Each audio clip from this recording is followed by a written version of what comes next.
Assalamualaikum warahmatullahi wabarakatuh. Perkenalkan nama saya Mila Sarinu Mustafa dengan NIM 1503623064 dari Program Studi Pendidikan Teknik Bangunan Universitas Negeri Jakarta. Pada kesempatan kali ini, saya akan mempresentasikan hasil tugas saya atau hasil kerja saya mengenai analisis butir soal tes dan non-tes menggunakan aplikasi perangkat lunak Gmetric. Dengan dosen pengampu Dr. Rian Arthur, SPD, MPD. Untuk yang pertama itu ada instrumen tes, ada definisi konseptual. Instrumen tes di sini itu merupakan seperangkat alat ukur yang dirancang untuk dapat menilai pengetahuan, pemahaman, dan kemampuan peserta didik dalam menguasai suatu kompetensi atau materi pelajaran pada classical test theory atau CTT. Skor total yang diperoleh oleh peserta didik merupakan hasil dari interaksi antara skor murni atau true score dan kesalahan pengukuran atau error. Selanjutnya untuk definisi operasional di sini, instrumen tes digunakan yang digunakan adalah pilihan ganda yang terdapat 5 opsi, ada A, B, C, D, E.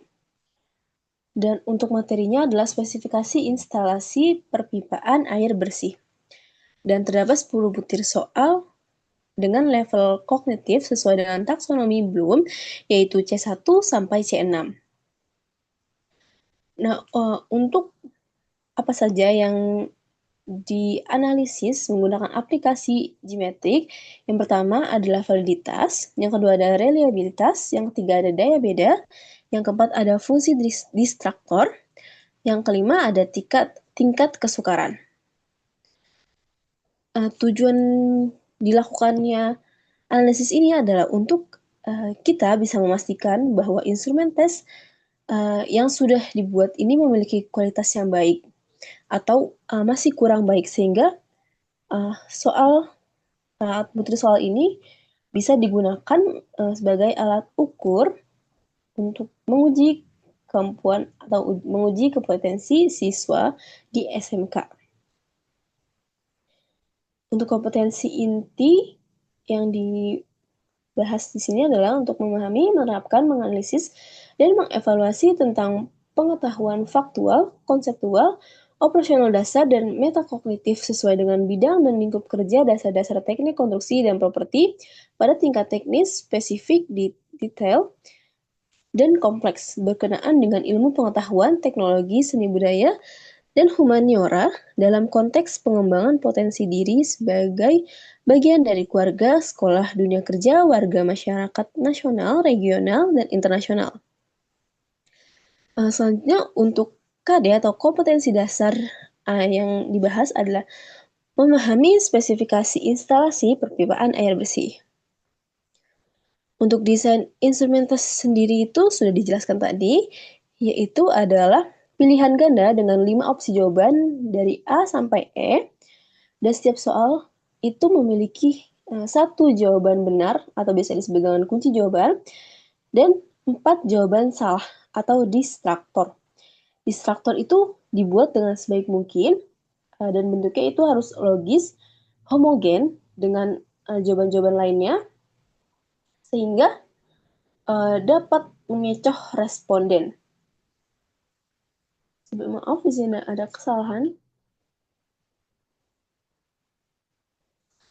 Selanjutnya ada kisi-kisi instrumen.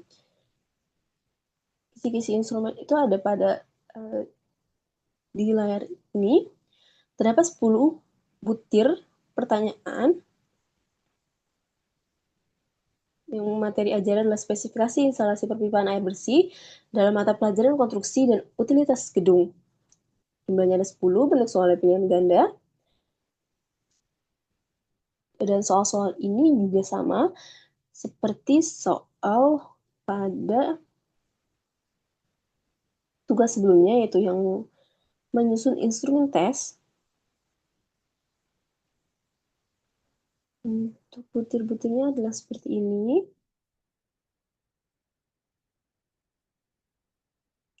Selanjutnya ada hasil analisis. Instrumen tes ini terdiri dari 10 butir soal pilihan ganda dengan materi spesifikasi instalasi perpipaan air bersih yang disebar pada 30 siswa SMP, SMK, DPIB di beberapa sekolah. Data yang diperoleh itu dimasukkan ke dalam aplikasi Gmetric untuk bisa diketahui validitas, reliabilitas, daya beda fungsi distraktor, dan tingkat kesulitan tiap butir soal. Selanjutnya adalah validitas butir soal. Di sini kategori validitas dari sangat kuat sampai sangat rendah.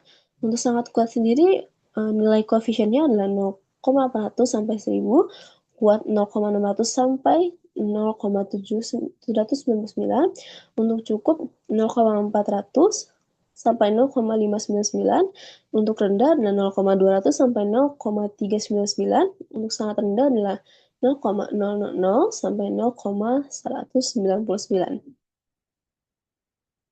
Nah, untuk hasil validitas butir soal tes yang sudah dilakukan di Gmetric, pada soal 1, diskriminasi atau poin biserial yang diperoleh adalah 0,5951, termasuk kategori validitas cukup seperti pada tabel sebelumnya.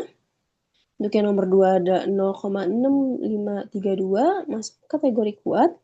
Untuk yang ketiga ada 0,4150 masuk ke dalam kategori cukup. Yang keempat ada 0,3574 masuk ke dalam kategori rendah. Yang ada seperti di tabel ini, karena dari 0,200 sampai 0,399.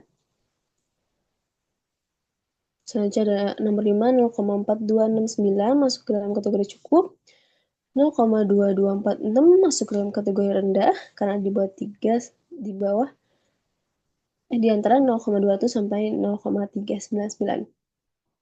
Ke nomor 7, 0,1817 masuk dalam kategori sangat rendah. Untuk yang nomor 8 ada 0,0182 masuk dalam kategori sangat rendah. Untuk yang nomor 9, 0,5258 masuk dalam kategori cukup.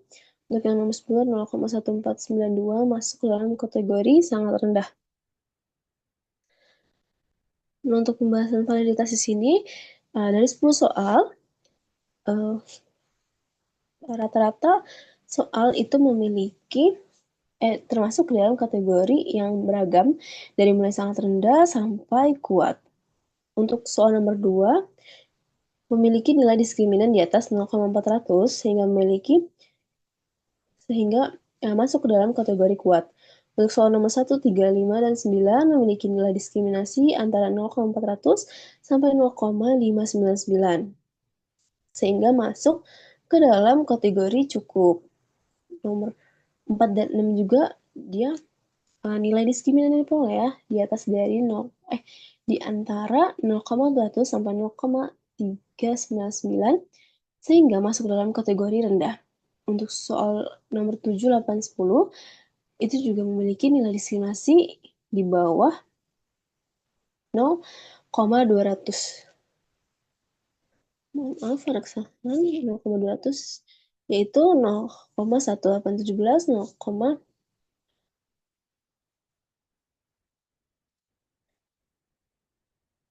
adalah 0,0182. Untuk yang 10, 0,1492 sehingga masuk ke dalam kategori yang sangat rendah. Untuk soal tidak ada nilai diskriminasi negatif atau tidak dapat dianalisis pada data. Nah, untuk penyebab rendahnya validitas di sini, yang pertama adalah pemilihan redaksi yang kurang jelas sehingga dapat menyebabkan peserta didik atau siswa yang mengisi soal itu merasa kebingungan dan kurang mengerti dengan apa yang ditanyakan. Untuk yang B, pilihan jawaban distraktor tidak berfungsi secara optimal. Yang C, materi soal yang tidak relevan dan tidak sesuai level kognitif. Jadi bisa saja soal yang sudah dibuat itu kurang kurang sesuai dengan apa yang sudah siswa pelajari sebelumnya. Dan ini juga nggak sesuai sama level kognitif mereka, bisa di atas dari level yang mereka miliki. Untuk yang poin D, kesalahan dalam penentuan kunci jawaban atau dalam proses penskoran. Karena bisa saja dari aplikasinya yang terdapat beberapa error.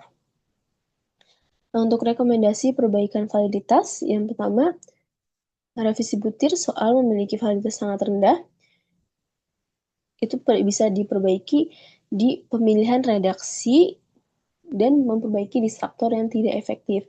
Yang kedua, dilakukan uji coba ulang soal setelah direvisi untuk melihat peningkatan validitasnya.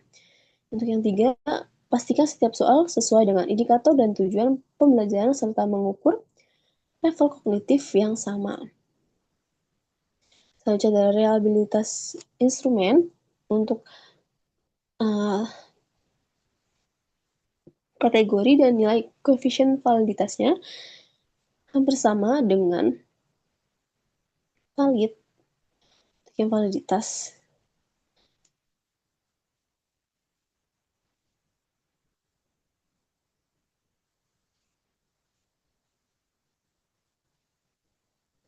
Bersama dengan yang validitas sangat tinggi 0,900 sampai 1000, tinggi 0,700 sampai 0,899, cukup 0,400 sampai 0,699, untuk selanjutnya terendah 0,200 sampai 0,399, selanjutnya sangat rendah 0,000 sampai 0,199. Nah, untuk hasil analisis yang sudah dilakukan di Gmetrik, itu adalah menggunakan 5 metode. Yang pertama ada Goodman, nilai koefisien yang dapat itu 0,7297 dan masuk ke dalam kategori tinggi seperti pada tabel yang di atasnya.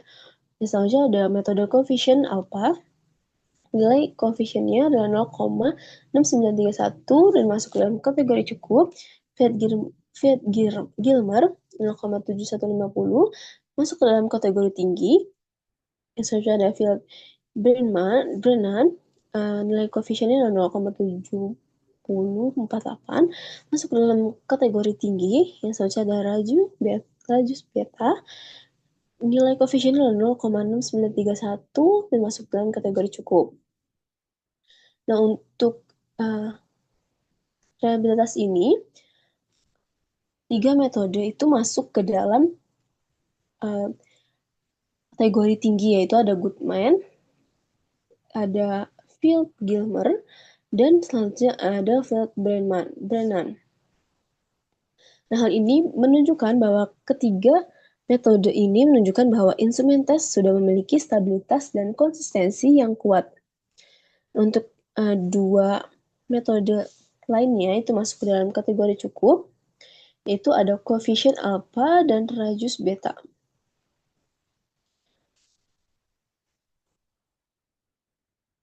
Dari kategori cukup ini masih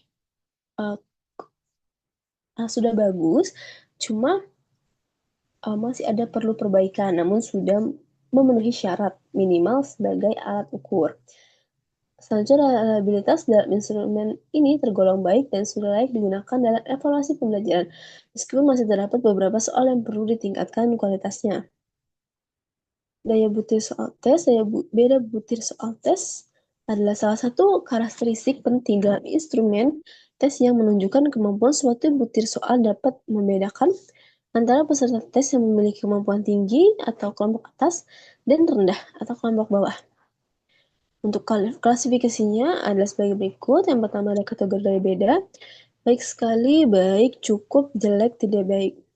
Ada koefisiennya 0,70 sampai 1, selanjutnya ada 0,40 sampai 0,69, selanjutnya ada 0,20 sampai 0,39, selanjutnya ada 0,00 sampai 0,19. Yang tidak baik itu adalah masuk ke dalam poin negatif.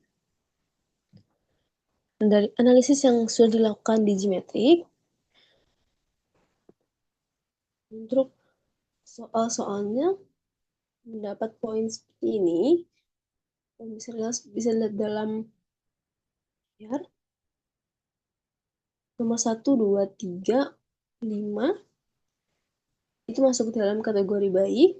Untuk poin 4, 6, 9 itu masuk dalam kategori cukup. Untuk poin 7 dan 8 serta 9 masuk dalam kategori jelek.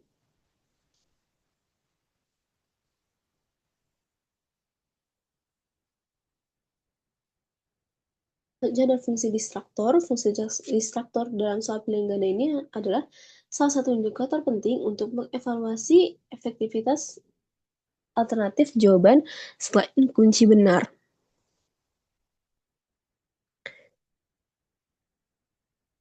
Berikut adalah hasil dari analisis.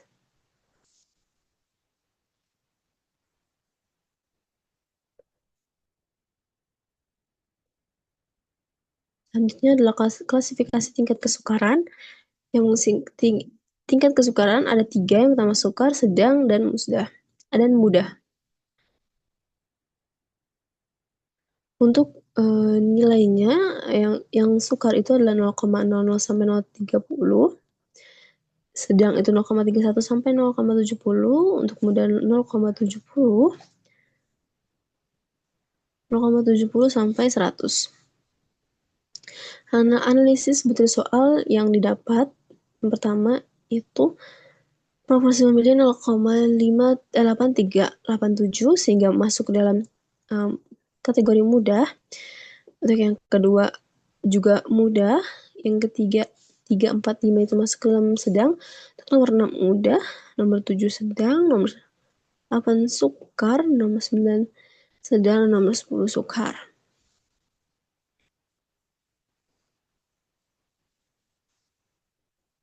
Berikut adalah hasil analisis dari simetriknya. Seperti beragam. Untuk selanjutnya ada instrumen non-test. Instrumen non-test itu merupakan suatu alat ukur yang digunakan untuk mengukur aspek afektif seperti sikap, minat, motivasi, atau kepuasan seseorang terhadap sesuatu. Non-test ini tidak memiliki jawaban benar ataupun jawaban salah, tapi lebih mengarah kepada respon subjektif terhadap sesuatu. Jadi dalam instrumen non-test ini benar-benar menggunakan pengalaman atau yang memang terjadi di diri dia. Selanjutnya adalah dalam konteks ini saya memilih instrumen non-test itu mengenai kepuasan terhadap pelaksanaan program PKL. Indikatornya ada tujuan PKL, persiapan PKL, kesesuaian dengan kompetensi keahlian, bimbingan pada saat PKL, proses pelaksanaan PKL, manfaat PKL. Untuk definisi operasionalnya, instrumen non-test sendiri yang digunakan terdiri dari 12 pertanyaan dan menggunakan skala Likert 1 sampai 5. Yaitu yang pertama sangat tidak setuju atau STS, tidak setuju TS, ragu-ragu RR, setuju S, sangat setuju SS.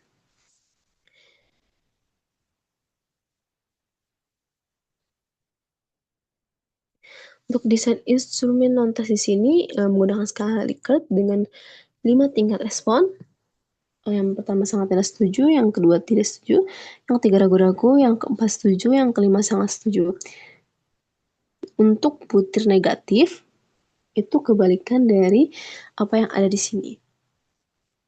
Kisi-kisi non-testnya dan variabelnya kepuasan terhadap program PKL, jumlah soalnya 12, bentuk soalnya skala Likert. Contohnya adalah seperti ini. Terdapat 10 butir pertanyaan positif dan 2 butir pertanyaan negatif. Selanjutnya adalah validitas dari butir soal non-tes. Sama seperti yang tes, kategorinya juga ada 5 dan nilai koefisiennya juga sama. Untuk hasil validitas yang diperoleh untuk soal non-tes, mohon maaf. Non-tes adalah yang pertama ada 12 itu pertanyaan.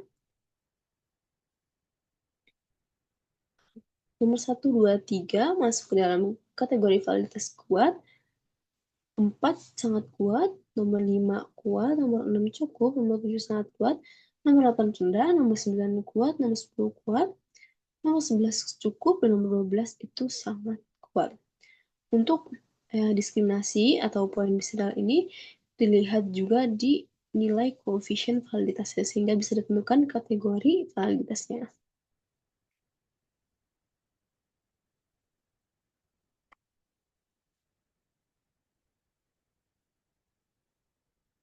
Selanjutnya ada reliabilitas butir soal. Kategorinya ini sama seperti di yang tes. Yang pertama ada sangat tinggi sampai sangat rendah dan nilai koefisiennya juga masih sama.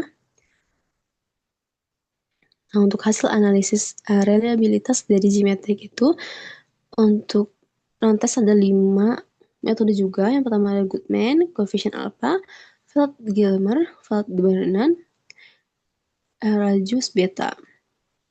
Nilai koefisiennya ada berbagai macam. Yang pertama ada 0,9213, 0,9170, 0,9203, 0,9189, 0,9170.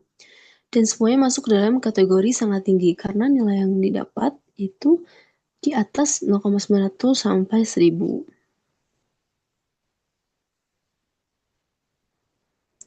Karena instrumennya rata-rata di atas 0,9, maka menunjukkan bahwa instrumen ini memiliki tingkat keandalan atau reliability yang baik. Artinya hasil pengukuran ini minim kesalahan dan sangat konsisten bila digunakan berulang pada kondisi yang sama.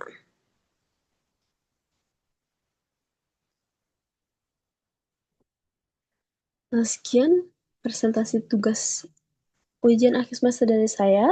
Kurang lebihnya mohon maaf. Wassalamualaikum warahmatullahi wabarakatuh.